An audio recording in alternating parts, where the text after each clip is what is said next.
They thought they could silence her. They were wrong. When Karoline Leavitt dropped this bombshell in Congress, the entire room went dead silent.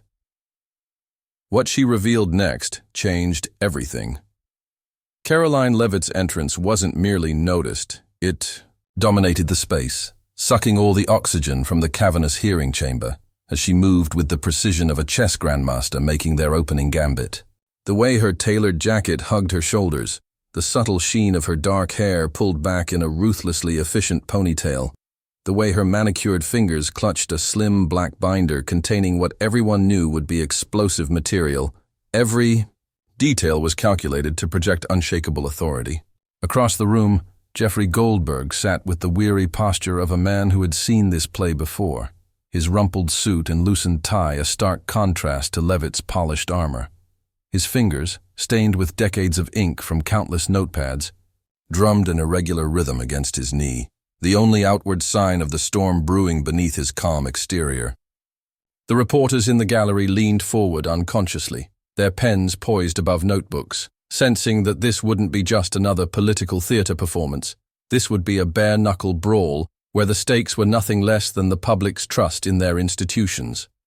The security guards along the walls stood straighter, their hands drifting unconsciously toward their belts, as if anticipating violence might actually erupt in this hallowed chamber of democracy. What the cameras couldn't capture was far more, revealing than any soundbite or viral moment. The television cameras focused on faces and gestures, but they missed the microscopic tells that revealed the true battle raging beneath the surface. They didn't catch how Goldberg's left eyelid developed an almost imperceptible twitch when Leavitt quoted his own Pulitzer-winning investigation back at him with surgical precision, twisting his life's work into a weapon against him.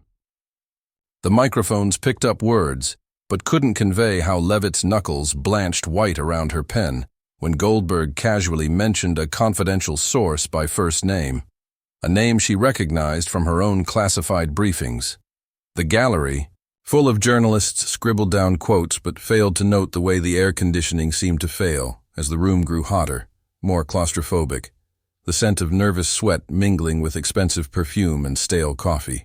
Most telling of all was what happened during the 15-second break when the chairman called for a recess, how Leavitt's normally flawless posture sagged for just a heartbeat before she caught herself, how Goldberg's hand trembled slightly as he reached for his water glass, how the committee members exchanged glances that said clearer than words that they knew they were no longer in control of this proceeding. This wasn't governance anymore. It was high-stakes psychological combat being waged with parliamentary procedure as its battlefield. The moment everything changed came from the most unexpected quarter, a spontaneous question that cracked the carefully constructed facade. For nearly 3 hours, the hearing had followed its predictable script, Leavitt firing precise, pre-rehearsed questions like sniper shots, Goldberg deflecting with the smooth expertise of a man who had testified before Congress more times than he could count. The C-SPAN viewers had started tuning out. The reporters' tweets became repetitive. Even the committee members looked like they were mentally composing their dinner plans. Then, from the junior-most member of the panel, a freshman congresswoman who had barely spoken all day, came the question that changed everything. Mr. Goldberg, given that your reporting directly led to the resignation of Deputy Secretary Williamson, do you ever worry your journalism has become indistinguishable from political activism? The room didn't just go quiet. It seemed to stop breathing. Leavitt's head snapped up so fast a strand of hair escaped her perfect coiffure. Goldberg set down his water glass with deliberate slowness, the clink of crystal on wood echoing through the silent chamber. When he finally spoke, his voice was so soft, everyone leaned forward to hear. Congresswoman, I worry far more about those who confuse accountability with partisanship. The electricity in the air was palpable. Leavitt seized the opening like a shark scenting blood. Then let me ask you this. When you received those leaked documents, did you ever stop to consider you were being played? The mask of professional decorum slipped completely then, revealing the raw personal animosity that had been simmering beneath the surface this entire time.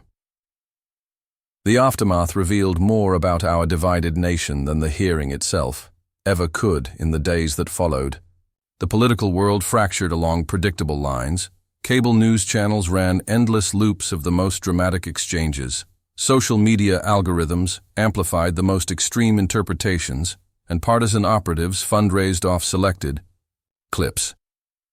But the real story was happening far from the spotlight. In a diner in rural Pennsylvania, two longtime friends nearly came to blows arguing over the hearing before the waitress, a National Guard reservist, shut them down with a weary, "You all realize they don't give a damn about any of us, right?" In a Silicon Valley tech firm, employees monitoring online sentiment saw disturbing patterns emerge. Not just polarization, but something darker, more volatile, as if the hearing had given permission for long-simmering resentments to boil over. Most tellingly, in a secure Pentagon briefing room, a group of analysts pored over the transcript not for its political implications, but as a case study in how quickly institutional norms could unravel. Meanwhile, both Leavitt and Goldberg retreated to their respective corners. Leavitt to a marathon series of donor meetings where she was treated like a conquering hero. Goldberg to his cramped office where he stared at a blank screen for hours before writing a single sentence. When the truth becomes just another weapon, what's left to believe in? The hearing hadn't just been a political event. It had been a stress test on democracy itself, and no one could say for certain if the AI system had passed or failed. Now the ball is in your court. Where do you stand in this unraveling reality? This moment transcends political parties or policy debates. It's about the very foundations of how we determine truth in an age where facts are fungible and trust is the rarest currency. When you watch these clips, do you see a fearless truth-teller being persecuted by the powerful or a reckless activist undermining vital institutions? When you read these quotes, do you hear principled stands or dangerous demagoguery? More importantly, when you look at your own life, your community, your feed algorithms reinforcing your worldview, do you ever wonder if you're seeing the full picture or just the reflection of your own biases? The scary truth is that both Leavitt and Goldberg likely believe completely in their own righteousness, and that's what makes our current moment so perilous. The solutions won't come from Capitol Hill hearings or viral Twitter threads, but from the choices each of us makes in how we engage with information, with power, and with each other. So we turn the question to you, not as a rhetorical device, but as a genuine challenge to introspection. In a world where everyone claims to be the hero of their own story, how do you decide who to believe? And what responsibility do you bear for the consequences of that choice? This conversation doesn't end here. Subscribe now to follow the real story behind the headlines, because the most important chapters are being written in the shadows where no cameras are rolling.